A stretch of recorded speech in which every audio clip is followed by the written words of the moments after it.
क्या आप जानते हैं कितने वर्षों का है कलयुग? जानिए तमाम युगों की आयु और विशेषताएं। युगों के बारे में हम बचपन से अपने बड़े बुजुर्गों से तमाम बातें सुनते आए हैं। शास्त्रों में चारों युगों की अलग अलग आयु और विशेषताएं बताई गई है।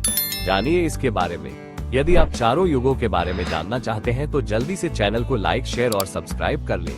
हिंदू शास्त्रों में सतयुग, त्रेता युग, द्वापर युग और कलयुग यानी 4 युगों की बात कही गई है। हम सब भी बचपन से अपने बड़े बुजुर्गों से हर युग की तमाम कहानियां सुनते आए हैं। लेकिन क्या आपको पता है कि किस युग की कितनी आयु थी और व्यक्ति का कैसा जीवन था?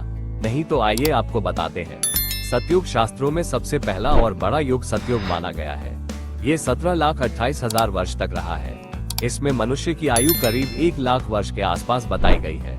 उसकी लंबाई 32 फीट होती थी। इस युग में भगवान ने मत्स्य, कूर्म, वाराह और नरसिंह के रूप में अवतार लिया। इस युग की मुद्रा रत्नमय और पात्र स्वर्ण के थे। त्रेता युग सतयुग के बाद दूसरा बड़ा युग त्रेता युग था।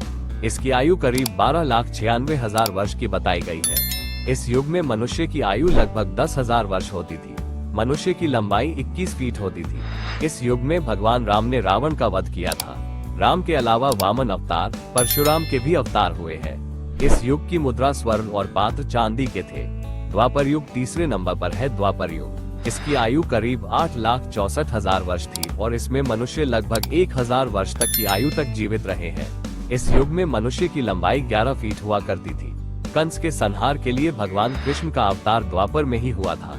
इस युग की मुद्रा चांदी और पात्र तांबे के थे। कलयुग शास्त्रों में इसे सबसे आखिरी और छोटा युग बताया गया है।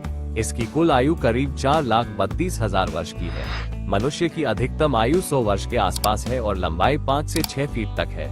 माना जाता है कि इस युग में भगवान कल्कि के रूप में एक ब्राह्मण परिवार में अवतरित होंगे। इस युग की मुद्रा लोहा और पात्र मिट्टी के बताए गए हैं।